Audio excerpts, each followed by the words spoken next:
Thought we'll talk about today.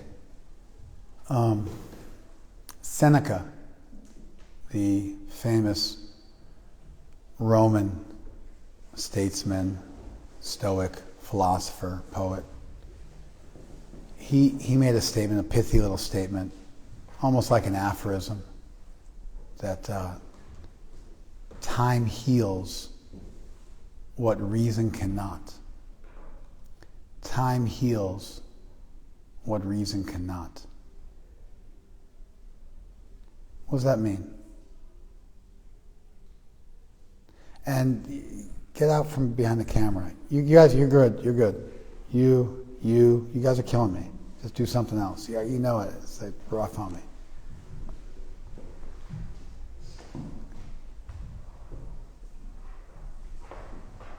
I mean, you're just directly in between the camera like you were before. It's fine. You're special. It's cool. What do you guys take it that means?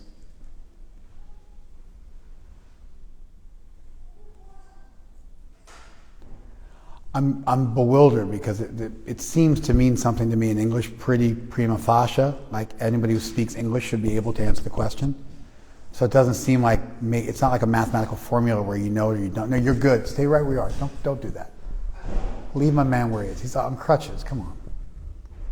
I thought he couldn't see you. I mean, I can see him. It's just kind of an austerity because I got to look in between the cameras, and it's like trying to sight a rifle or something like that. But it's okay. I knew you were injured, so I didn't say anything to you. What does that mean? Time heals what reason cannot. Everybody should know it. If I say, I don't know, that door says exit, and I'm like, what does that mean? And everybody looks at me blankly. That's a problem, because it means you guys don't speak English. So it's not a super philosophical statement. It's relatively easy. It has a pretty straightforward meaning that everyone should be able to get. And then we can tease out some more detailed meanings, some deeper meanings, but without you guys having a sufficient fluency in the English language to understand what the statement means on its surface, we've got a problem. We should probably turn this into English as a second language class. Time heals what reason cannot. Who knows what that means? Everybody's hand should go up. If your hand's not up, we got a problem. I'm just going to wait till you guys all put your hands up, and then I'm going to call on whoever I want to. Howard, what does it mean? Hold on, why didn't you put your hand up? You're over 40, I'll give you a pass. What do you got? It just means that as time passes, the memory of the incident kind of fades. That would be time heals all wounds. As time passes, memories fade. That would be just time heals all wounds, or time makes you forget everything, even the good stuff. The fact that your memory fades over time of all events would simply mean that your memory degrades all memories, good or bad. Do you follow that? But that's not what the verse says. The verse has some qualifiers. Time heals what reason cannot. So it's a very specific thing that time does here that's not as generic as simply that memory fades. Everything. Time fades everything would mean good memories also fade, and bad memories. But what we're talking about is not good memories fading. Number two, time heals all wounds. Now it's bad memories that are fading, right? But this verse does not say time heals all wounds. What does the verse teach us? Next. Not enough. I need more hands up. You lost your chance, Howard. I gave you your shot, man. Struck out. Not enough. I need more hands up. I need all your hands up. Like you, sir. You. Gentleman there in the back. I want you to tell me what it means.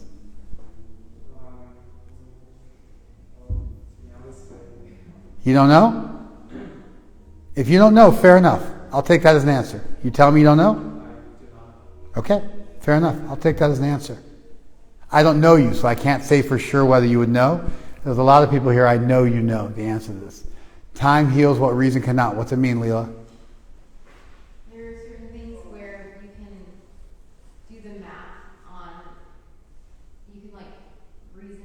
You already got it wrong. That's okay. That's okay. You're trying. You get credit for trying. You got a baby. It's all right. I'm stupid now. You get a couple of years for free just by having a kid. A lot of the food you eat is going towards lactation. So you get a pass. But I can already tell you got it wrong just by how you started. You started the sentence in the wrong place to know what it means. Who can answer my question? Fernanda. Time heals what reason cannot. So I'm going to go by experience, right? You 100% anybody over the age of 30 can answer this question based on experience. If you're under the age of 30, it may be highly theoretical, but if you are over the age of 30, you can answer this question based on experience. It should hit you. You should be like, oh wow, it's self-evident in philosophy.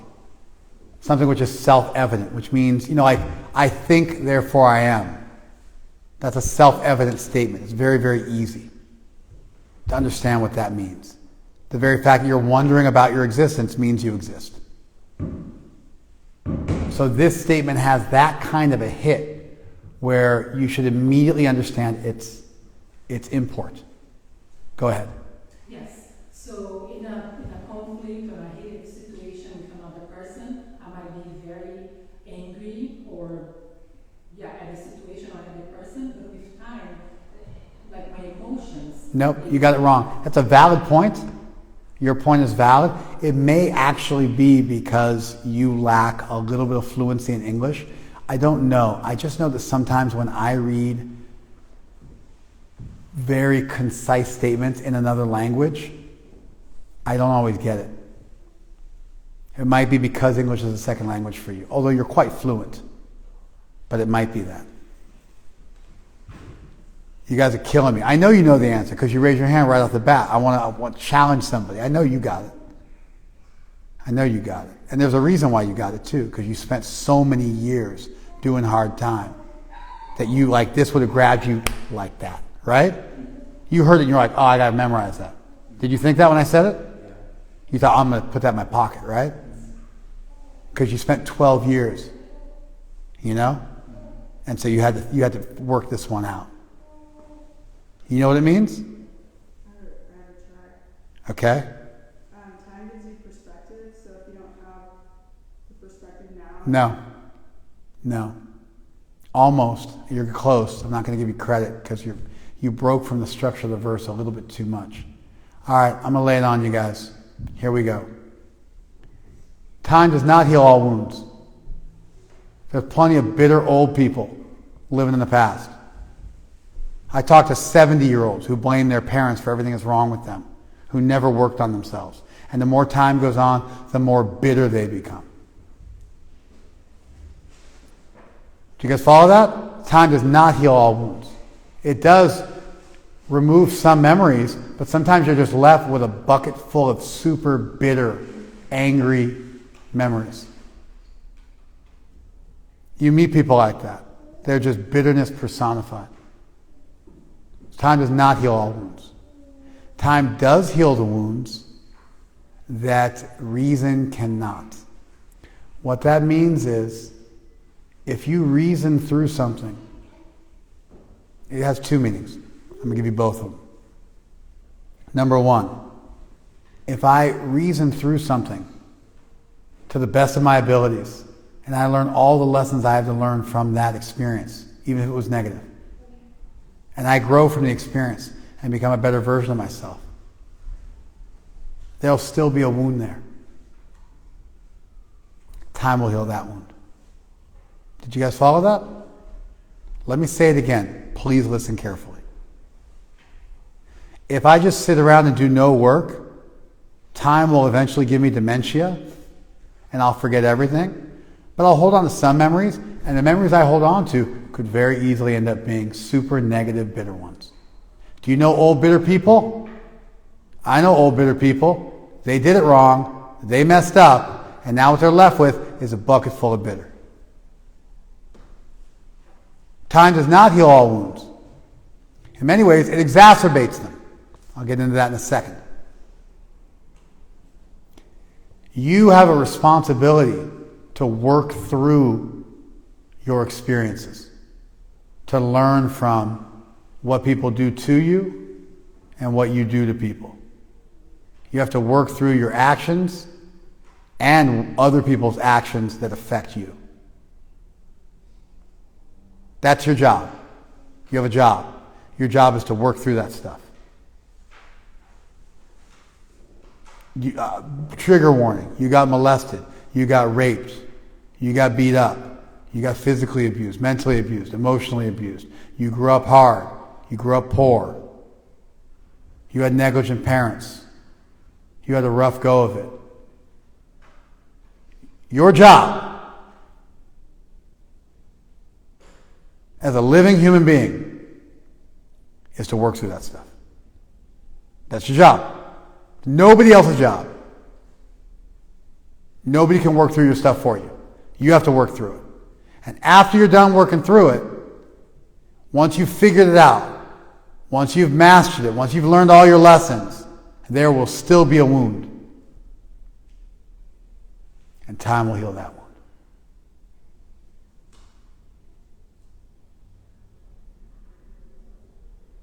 Do you guys follow that?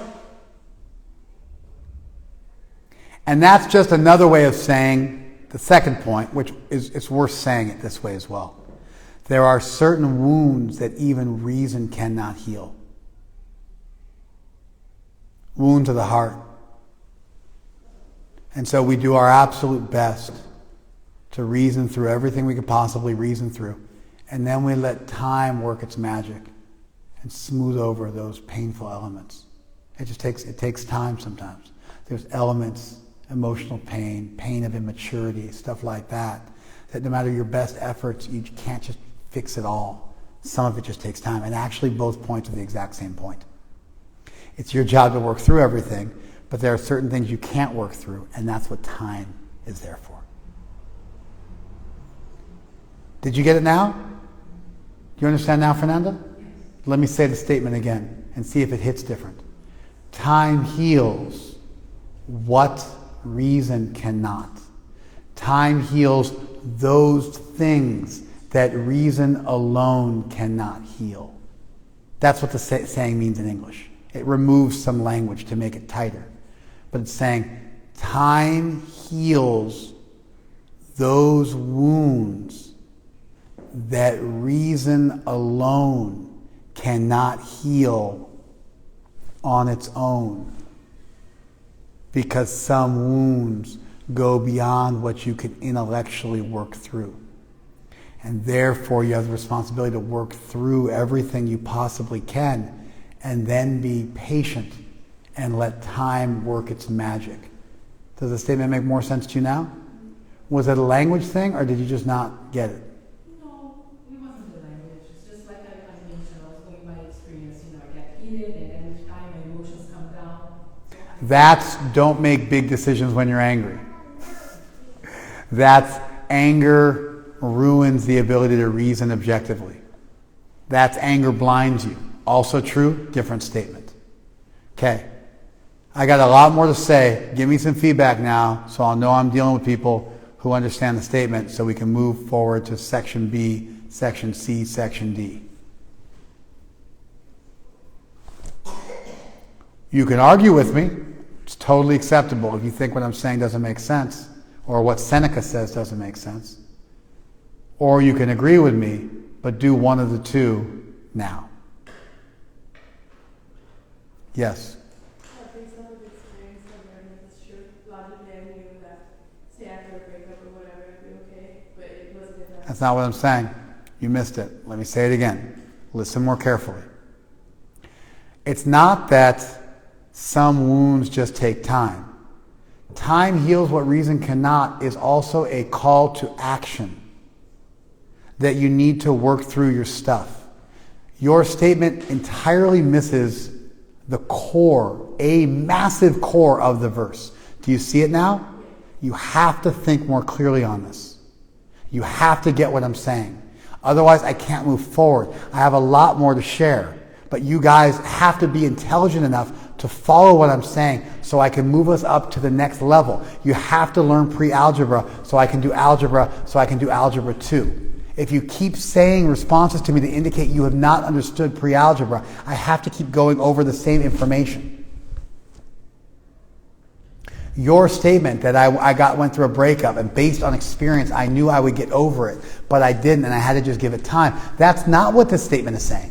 This statement is a call to action, to use your intelligence, to reason through things, to learn your lessons. I spent most of my time explaining this, and you entirely neglected that massive core of what I said in your reflection. Did you follow it now? Somebody else convince me that you understood. Yes, sir. Well, correct me if I'm wrong, but I will. But I don't think you are.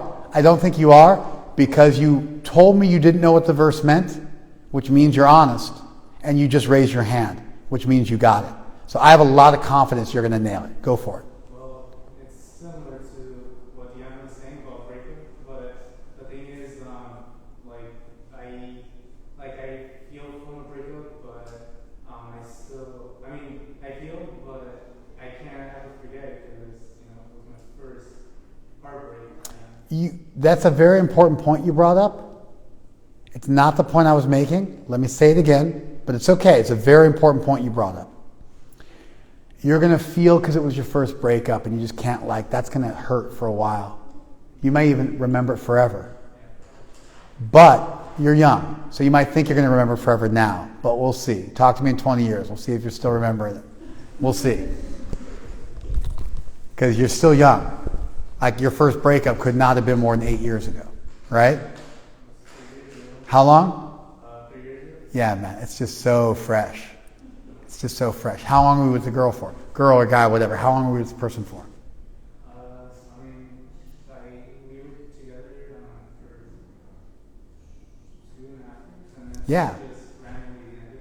There you go. So 3 years in, 3 years out. Takes a minute. That's okay. It did hurt like hell, but I did heal.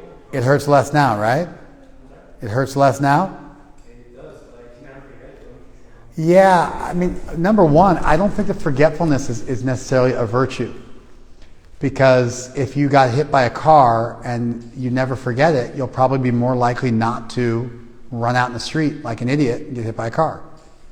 So trauma is educational.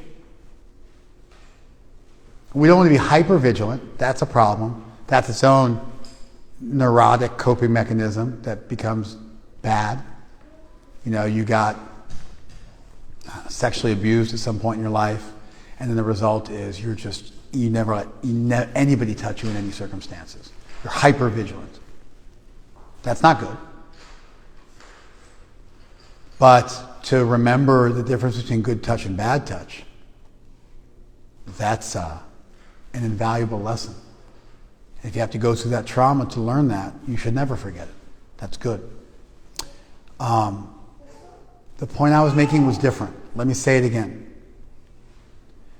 You go through a breakup. I'll just give you the example of what you guys are talking about. That way it makes it easier to apply it. Just like you have theoretical math, you have applied mathematics. So we have theoretical philosophy, but then sometimes if you give an analogy or if you apply it in a real world situation, people get it better. So we'll try that. You went through a breakup. This girl ripped your heart out and left you on the side of the road, bruised and beaten and bewildered. If you spend time thinking about it, why it happened, what her nature was, maybe you have a closure conversation with that person. Maybe you find some stuff out from other sources. Maybe you think through some mistakes you made along the way. Why you put your trust in someone who wasn't trustworthy, or bad things you did in the relationship which might have caused that person to leave. You think it through. You work through it. You spend time with it. You use your ability to reason to learn some lessons from the experience. Those lessons make the experience less painful. You learn. You become a better person. You figure stuff out. You might think you can't. It's probably because you haven't tried. Sometimes there's people who are like, you'll never know. It's actually not true. You can usually figure out a bunch of stuff. It just takes the willingness to go into the abyss and really get into it and feel that pain and look at yourself. Good people don't just bounce for no reason. So maybe they weren't a good people. Or maybe something happened. Lots of times you can figure some of it out.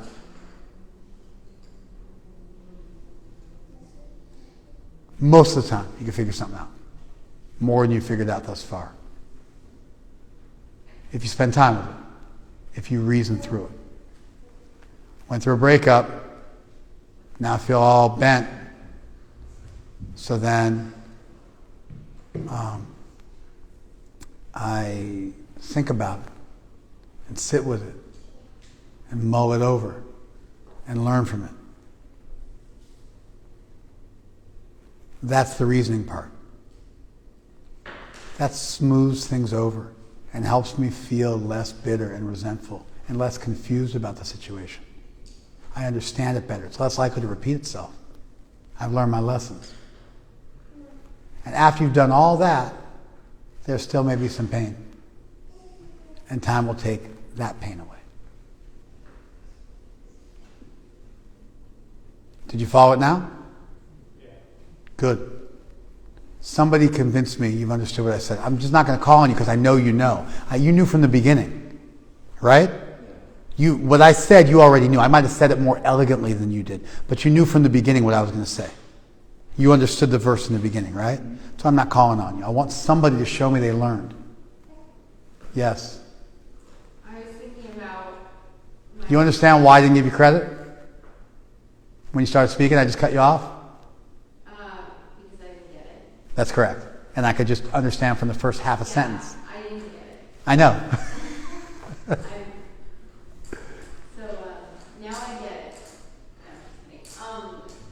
From my experience, I was thinking about like family members of mine who I would say are the epitome of that bucket of bitter because they didn't put in any of the time to like actually work through stuff, and so They didn't take responsibility. See, if you got abused, it's not your fault you got abused.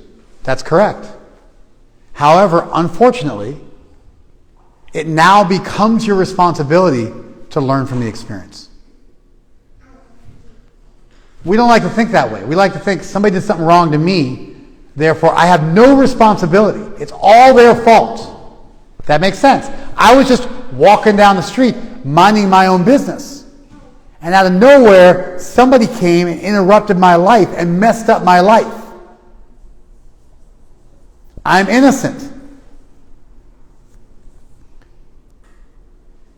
And as a matter of principle, I refuse to learn any lessons from the experience or take any responsibility for what they did wrong. As a matter of principle, it's their responsibility to fix it because I did nothing to deserve it. You understand? But that's not actually true. You may have done nothing to deserve what happened to you. But because it happened to you, you now just inherited the responsibility to learn from it and work through it.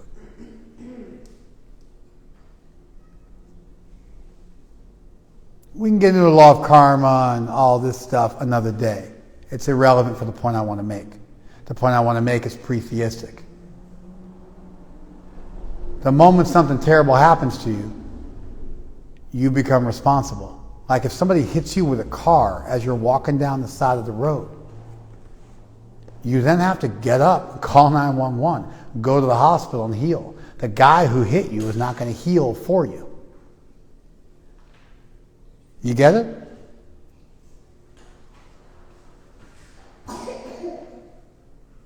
You might have PTSD from what happened to you. The guy who hit you is not going to go to therapy for your PTSD. You have to go to therapy.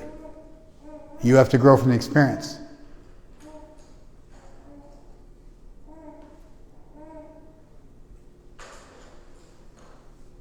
We have to choose to take responsibility for every single thing that's happened to us, because you can't not choose to do that, because no one will ever fix any of it for you.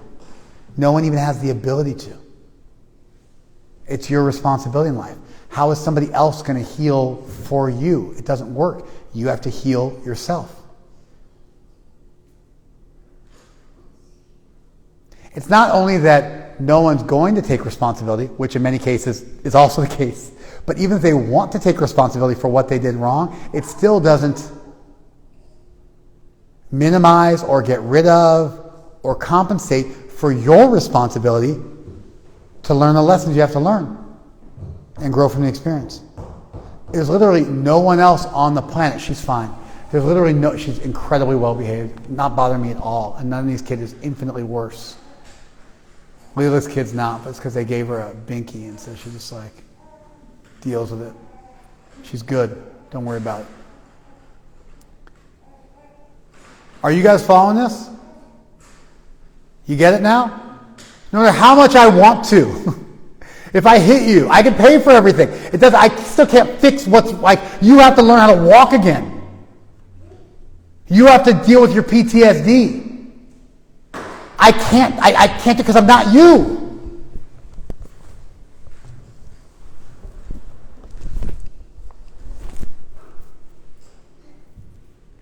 And after you've done all that, then time, like a magic carpet, flies in and smooths out some things that even reason can't touch.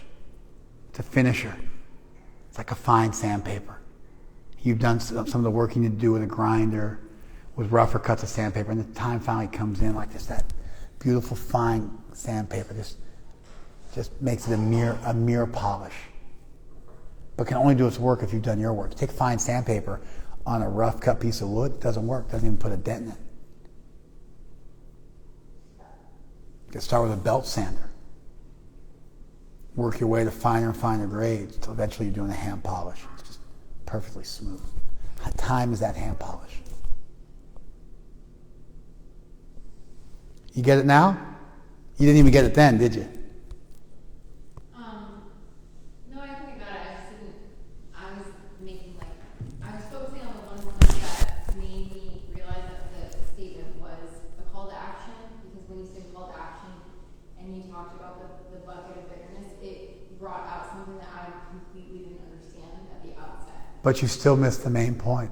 This is a call to action that no one can take responsibility for your growth except for you. And that no matter what happens to you in life, you have to take responsibility for it. Do you guys get it? Is it clear now? It's a heavy verse, isn't it? Seneca was onto something. All right, I've made it so clear now. Like, I'm just going to assume everybody gets it, because if you don't get it now, I don't know what to do, you know? I think I've said it about 8, 10, 15 times now. And I've done everything I can do to make it clear. And then jump to another part. Krishna makes a point. He says, Mrityu sarva haraschaham. I am death, which takes everything away. He also says, Kalo asmi lokakshay krit pravridham. Time I am, the great destroyer of the world. Oppenheimer, the guy who made the first atom bomb, quoted that when the atom bomb exploded in Sanskrit. He mentions it in 1965 on video. You can watch it. That he says when the first bomb exploded, whatever it was, 1945, I think. He says, I quoted this verse in the Gita. Kalo asmi lokakshay krit pravridham. Kalo asmi lokakshay krit pravridham. Time I am, the great destroyer of the world. The maker of the destruction. Like literally it says, I am the powerful maker of destruction of the world. It's literally what Krishna says. Lokakshaya Krit. The maker of the destruction of the world. Pravridham, the powerful maker of the destruction of the world. Kalosmi, I am time, which is this. And we normally think about that as being a bad thing. But destruction is also good, because old age and the loss of memory, even to some extent, takes away some of our pain. It's not all bad. Krishna also says, Savasya cha aham hridhi sanivishtaha. I am situated in everyone's heart. Mata smritir jnanam apohanam cha. And from me comes remembrance, knowledge, and reason, which also means remembrance, knowledge, and forgetfulness. Apohana can mean removal. It can also mean reason, by which you remove that which is not relevant. Reason is the process by which you remove that which is not relevant. And removal is also the removal of things. And apohana means both. So Krishna is literally saying, he's saying, I'm in your heart and I give you remembrance, knowledge, and reason. I'm in your heart, I give you remembrance, knowledge, and forgetfulness. He's making both points. How cool is that? The same point that Seneca's making. Time heals what reason cannot. Krishna's saying, I'm both the ability to reason as well as the element that reason cannot handle, that forgetfulness. I'm doing both for you. We think of memory as being like you have a memory, which is like a file in a file cabinet, and you pull it out and remember it from time to time. Correct? That is not how memory works. That's not how memory works. They can look into your hippocampus and see how it lights up and see how your amygdala lights up and see what happens in memory and the emotional reactions you have to memory, such as the existence of fear, and they can short-circuit some of that. But the way memory works is like when you update an app on your phone. You call up that file, but then that file gets merged with a bunch of new files which have been added, and then that gets stored back into your memory. Like for instance, if I meet Krishnadas, I have a first impression of Krishnadas. And I think of Krishnadas as cool because he wears Patagonia. I'd like to wear Patagonia too. He's got some dope Tulsi beads on. Did you just get those? Legit. Yeah. You know, he's got kind of that gangster Poindexter vibe going with his glasses and a beanie. He's like hyper fit, doing calisthenic style workouts. I make a first impression. Guy looks like he can handle himself. I don't want to pick an unnecessary fight with him. I don't want to bully him. Looks like he's like in a step 2 if he needs to. Like I'm going to form a first impression just based on looking at you. Epic beard. The guy might be a hipster. Looks like a hipster. Right? I might think, oh, he's a hipster. That might be my first. You look like a hipster. That's the vibe you're going for. Then I find out the guy did 12 years for armed robbery in Supermax, which is actually true. Now I'm like, oh, he ain't a hipster. He's a convict with respect. He's a gangster. Did 12 years. He's a hard man.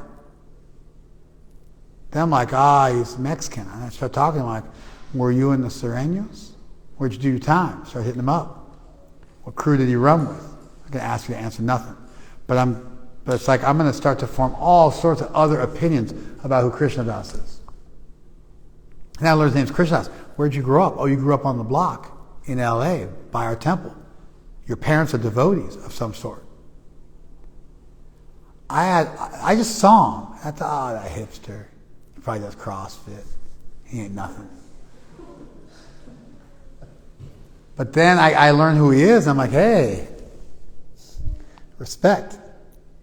You follow? Now when I remember my first meeting with Krishnadas, I don't remember my first meeting. I remember my first meeting, and it's updated and merged with all the information I learned about Krishna Das subsequent to our first meeting.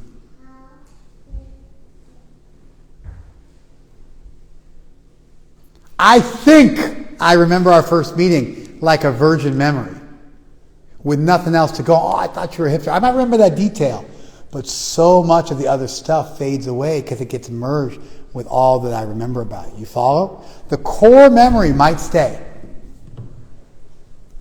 They did a study. They took at NYU, or Columbia University, they interviewed kids a day and a half after the Challenger blew up in 1986. Huge, big event.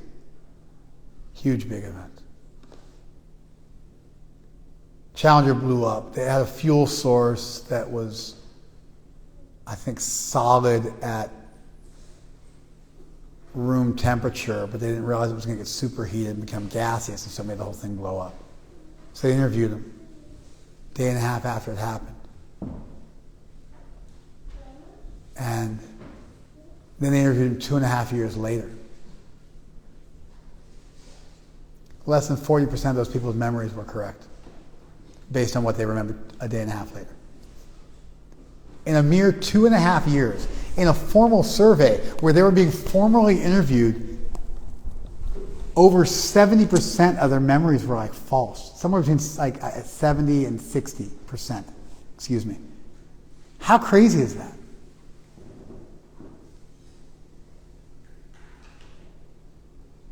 Because they learned so much about the event afterwards, and it just changed. It changed how they looked at it. But they thought it was the memories of that day, but it wasn't. So I might remember one detail. You follow? Because you hyper-focus on that, you don't focus on the other details. That's what happens in like a very, very heavy memory situation. You hyper-focus on one thing, but you forget the other. So I hyper-focus on the fact I thought you were a hipster. But then I think all my memories are accurate. But only that one is accurate, all the other ones fade. It's called reconsolidation. Every time you recall a memory, you remember it over again as a first memory. Which is fantastic. Because if you learn from all your experiences, that information gets updated along with the original memory. And now you don't remember it like you did as a child when you were abused. You remember as an adult with all the lessons you've learned. And you reconsolidate that every time you call that memory up. And that's why you don't become a bucket full of bitter. And that's why you got to put your work in. Because if you reason through it and you think through it and you learn all your lessons, then every time you remember that painful memory, you remember it with all those lessons. Until eventually you're left with like gratitude for the lessons learned. Even towards the most terrible things that might have happened to you. You guys follow this? It's crazy, right? Krishna's forgetfulness and reason. He picks one word which counts for both. Apohana. Far out, right? He's death, which takes everything away, but also takes your pain away. He's the destroyer of the world, but he's also the destroyer of like these traumatic memories. If you put your time in, and then time heals what reason cannot. But Krishna can only do his work with that fine grit sandpaper if you've done your work, if you put in your effort. Then Krishna can step in and make it all better. And you'll be left with positive memories of even painful experiences. Not where like you fondly recollect your rape. Not like that. But where you've learned so much and it's become a chapter in the book of your life or a page in the book of your life. And you have room for regrets and remorse, but not where they're suffocating or paralyzing, and where you are largely grateful for everything that's happened to you because of what you learned. And you don't need to change anything. You don't say, I wouldn't change a thing. You don't need to say that. But you don't have to change anything because you learned your lesson and you're good. You learned. You're okay. You took responsibility for what no one else can. You guys feeling it? This is profound, isn't it? I've never spoken this before. None of you ever heard me give this class before because I never spoken this before. I just thought of it on the way up. I mean, it's not like I just invented all this. I've studied the subject. But I just thought, I should share this with everybody. But and it's not particularly intellectual. You don't need a master's degree to get this. You got this from the first minute. And now you get it like 100 times better, right? But you got to pay attention. I'm done. That's what I had to say. I made the points I wanted to make. Give me some feedback now, so I'll know I did a good job. Not calling on all the old hands. Tell me, man. Tell me what you learned. To learn from your mistakes and be putting your time with be the belt sander so then time could come by with the smooth sandpaper and heal the rest that you can't heal. Excellent. You nailed it. Great. You got it. Thank Krishna. Somebody got it. Alberto, convince me you've understood me. From experience also. Take a minute, and I'm calling you again. Take a minute, though. Collect your thoughts. Yeah, Bailey. This idea of radical responsibility that you kind of brought up. And I made a really, really far out point about radical acceptance of responsibility. That every one of you, if you don't remember anything else, should remember this because it is the most important point I made in the entire class. Does anybody know what it is? Yes. The person who hurt you can't heal for you. They actually can't do it no matter how much they want to. Your parents can go to every session. It's impossible because they're not you. It's not just that they won't do it. They actually can't do it because the moment something happens to you, it becomes your responsibility to learn from it and process it. No one can take that away. It now has landed in your court.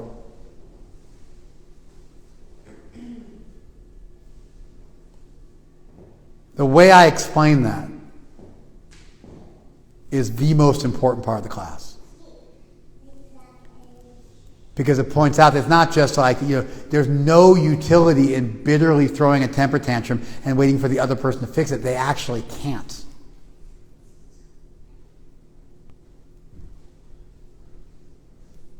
Good. You got that, huh? Excellent. I'm happy to hear that. Did you guys all get that now? Okay, back to you, Bailey. I think you just covered everything else. Everything and more. I was just going to say that was profound and that there's no actual way out. You have to do it yourself. Once it happens to you, it becomes your job. Right? Does she need help with something, Diana? Was there a spill or something? What is it? What is it? Oh, just water? Don't worry about it. You're good. If you spilled nail polish or something, I was going to be like, we need a little bit more than napkins for that. But water, it'll take care of itself. Don't worry about it. You're totally good. Excellent. Great point, Bailey. You got that, right? Most important point in the entire class. She's good, Diana. Who else? Michelle, you had something to say? Thank you for this class.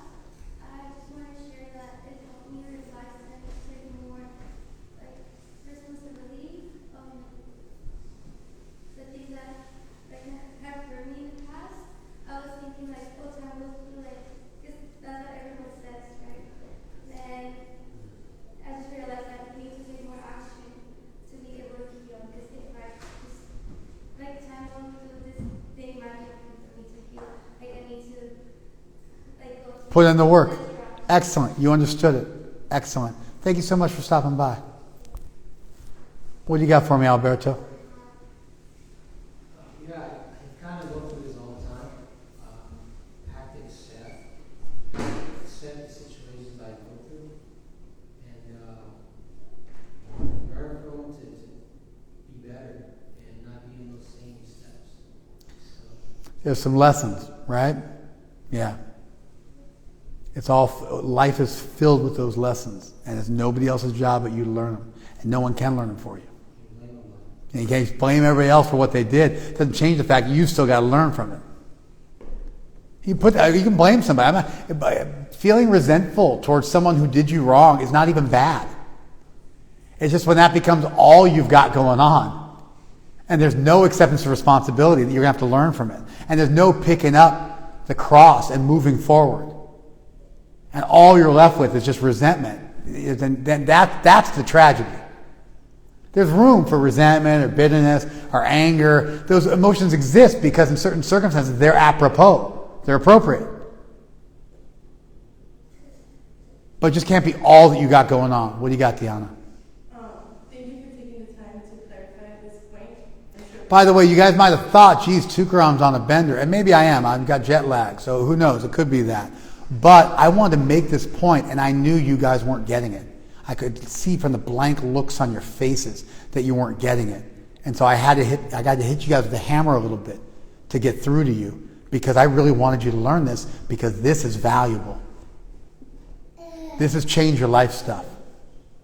This is make you a better person stuff. This is you'll never walk out of that into the same world again. You're walking into a better world where you're more empowered and you've got more tools in your toolbox. I want you to get that. Go ahead, Diana. To me, this point is really convincing that it is all good, because I think of a world where people didn't take accountability, or of a world where you didn't learn these valuable and important lessons and the way you had to improve as a person, and both lead to A world where God was right in front of your face would give you no free will, and a world where things weren't skewed to help you learn if you were at least a little receptive to it, would also not be an all good God. And so that all good God would have to fit on that razor's edge in between a world where you were forced to learn and a world where you were given absolutely no extra help to learn. He would have to be on the side of giving you a little extra help. And so that memory, taking away some of the rough edges, that's helpful. The ability to reason is helpful. The acceptance of responsibility is your free will and your choice. And they all kind of mix together. The forgetfulness is God's grace, and the responsibility of reasoning through your issues is your free will. And both those things should be there. Does that make sense? How cool is that? I already thought of that one.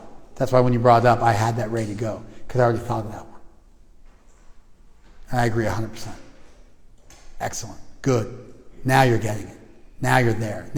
See that? How could we have possibly understood that if you didn't understand the first stuff? You get it? If we want to do this higher level stuff, these really beautiful poetic points, you got to get through the lower level stuff. We have to treat it like a philosophy or logic class, and we have to get really serious with it. Then these beautiful upper echelon points will be relishable. What do you got, Em? You're the last one. What do you got? No, the other person named M is sitting directly behind you. Okay.